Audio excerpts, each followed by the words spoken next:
Government ની 1932 ની અંદર આમ બરોબર હામાં રામસે મેકડોનાલ્ડ બ્રિટન નો પ્રધાનમંત્રી બેઠો હોય અને આયા ડોક્ટર બાબા સાહેબ આંબેડકર ઉભા થઈને બોલતા હોય કે આ સમુદાય 5,000 વર્ષથી ગુલામીમાં છે, આને નેતૃત્વ જોયું જ નથી.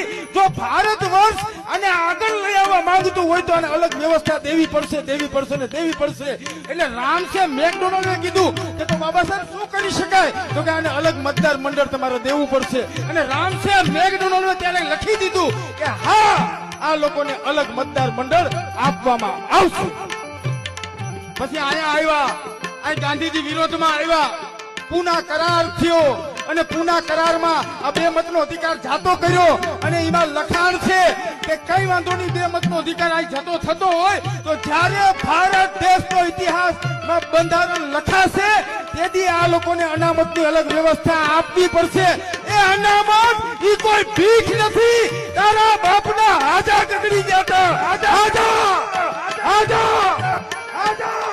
તારા બાપના તેથી હાજા કકડી ગયા હતા. લઈ લે તારી અનામત નથી જોતી મારે.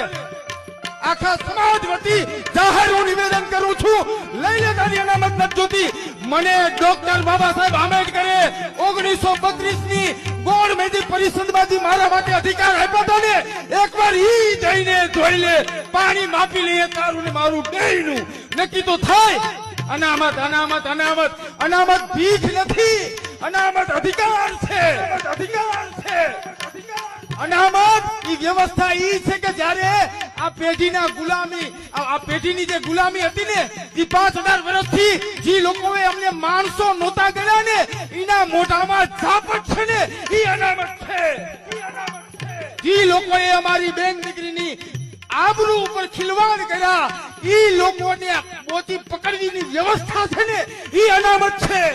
જે લોકોએ અમને કોઈ દી સત્તા ભોગવવા નથી દીધી અને આ ધારાસભ્ય બનીએ છીએ ઈ અનામત છે.